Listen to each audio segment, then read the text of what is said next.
Hi viewers, welcome to our channel. ప్రస్తుతం మనతో పాటు హిమంతి రామారావు గారు సీనియర్ జర్నలిస్ట్ ఉన్నారు. వారితో ఒకసారి మాట్లాడదాం. సార్ నమస్కారం. సార్ నమస్తే అండి. సార్, రీసెంట్ గా అల్లు శిరీష్ గారు ప్రభాస్ గారి గురించి చేసిన కొన్ని కామెంట్స్ పరోక్షంగా అల్లు అర్జున్ గారిని విమర్శించినట్టు, అల్లు అర్జున్ గారిని అంటే ఆయన పరువు తీసేసినట్టుగా ఉన్నాయని నెటిజన్స్ మాట్లాడుతున్నారు. సార్ అసలు అంటే కొన్ని రోజుల నుంచి కూడా చూసుకుంటే అల్లు అర్జున్ గారి పైన ట్రోలింగ్, విష ప్రచారం అనేది జరుగుతుంది. మనం కూడా ఒకసారి మాట్లాడాం.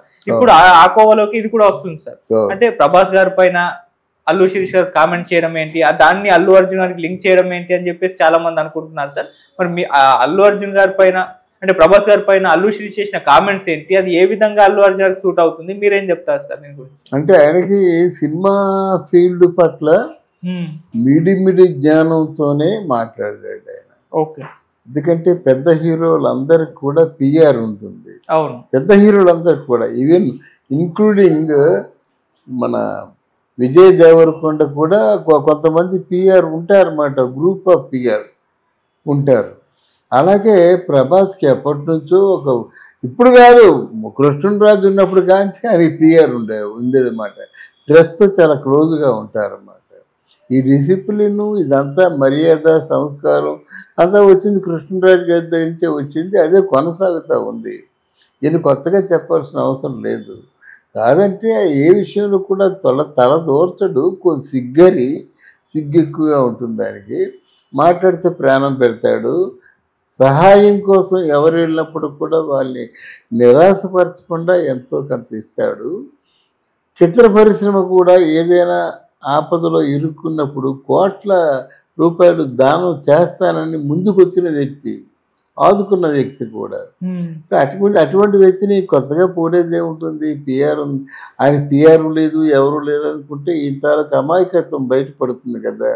ఆయన పిఆర్ ఉంది ఆయనకి. ఆయన పెద్ద ఆలోచనాపరుడు. వాటికేమో ఏది పట్టించుకోనట్టు ఉంటాడు, కానీ మైక్రోస్కోపిక్ లెన్స్లో చూసి మరీ డెసిషన్ తీసుకుంటాడు. ఎవరు? మన ప్రభాస్. ఇక్కడ అల్లు అర్జున్ ఏంటంటే కొంచెం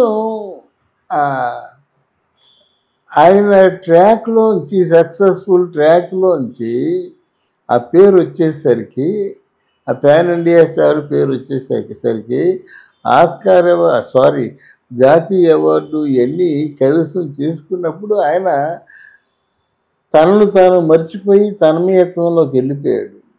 ఎందుకంటే ఆయన చెప్పాడు, నా స్కూల్లో కనీసం మార్కులు రాక టీచర్ కొట్టి ఉన్నప్పుడు నేనేమైపోతానో అనే భయంతో మా తాతయ్య నా పేరు మీద 10 లక్షల రూపాయలు డిపాజిట్ చేశాడని చెప్పి ఏడుస్తూ మాట్లాడినప్పుడు, అంటే తనని తను చిన్నగా ఊహించుకున్నాడు. అలాగే కుటుంబ సభ్యులు కూడా చాలా చిన్నగా ఊహించుకున్నారు. గంగోత్రిలో ఏమిటి ఆయన తాలూకు రూపం అది తెలుసు. మరి ఈరోజు ఏమిటి? మ్యాన్లీ హీరో అంటున్నారు, అంటే మగతనం ఉన్న హీరో అంటున్నారు. కొంతమంది పెద్ద హీరోయిన్లు కూడా అల్లు అర్జున్ గారితో ఒకసారి డ్యాన్స్ చేస్తే చాలు మా తాలూకు జీవితాలు ధన్యం అయిపోతాయనే పద్ధతుల్లో ఉన్నప్పుడు ఆయన మారకూడదు. ఏదో మొత్తానికి గలబా జరిగింది వాళ్ళ జీవితాల్లో. ఈయన ఏంటంటే మేము చెప్తున్నా సరే మా మాట వినటం లేదు అని చెప్పగానే చెప్పడం అవుతుంది శిరీష్. మేము ఎంత చెప్పినప్పుడు కూడా మా మాట వినటం లేదు. ఏం చెప్తారు? అరే మామయ్య కుటుంబంతో మనందరం కలిసిమెలిసి ఉందాం, చిన్నప్పుడు కానీ ఉన్నావు కదంటే నో నథింగ్ డూయింగ్ అంటారు. దీని వెనక జరిగింది కదా అది. అలాగే మన అల్లు అరవింద్ కూడా అదే కోరుకుంటాడు కదా. ఎంతైనా మనం ఆడపిల్లలు ఇచ్చుకున్నాము చిరంజీవి గారికి, మనం ఆ సంయమనం పాటించాలని తప్పకుండా నెంబర్ ఆఫ్ టైమ్స్ చెప్పుకుంటాడు. చెప్పిన తర్వాత నో నథింగ్ డూయింగ్ అంటే అల్లు రామయ్య కుటుంబంగానే మనం మనగలుగుదాం అనేటువంటి ఆలోచనతో తనకు తోచిన మాటలు మాట్లాడాడు, కానీ అదేమి అనుభవంతో మాట్లాడిన మాటలు కాదు. అది కొంత తొందరపాటు. ఓకే. అంటే సార్ అల్లు శిరీష్ గారు మనం ప్రభాస్ గారి గురించి మాట్లాడారు. ఆయన యాక్చువల్ గా దాన్ని అల్లు అర్జున్ గారికి అన్వయించి చూడడం అనేది అది ఎంతవరకు కరెక్ట్ అంటారు? హీరో అంటే ఇలా ఉండాలని చెప్పడం తన ఆలోచన. ఇప్పుడు నీలా కాదు అన్ని తృణీకరించడం, అన్ని పూర్తిగా తిరస్కారం చేయడం కాదు. ఆ ప్రభాస్లో ఎంత మంచితనం ఉందో నీళ్ళు అంత మంచితనం ఉండాలి.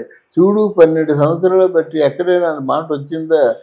ధర్మదాత దాన పురుషుడు అని ఇలాగ అనుకుంటారు. కానీ నీలాగా ముక్కు మీద కోపం ఉంది, ఎవరినైనా సరే తిరస్కరించి మాట్లాడడం. ఎస్, అంటే కొణిదెల వారి వంశానికి ఎంత పేరు ఉందో అల్లు రామలింగ వంశానికి కూడా అంతే పేరు ఉంది.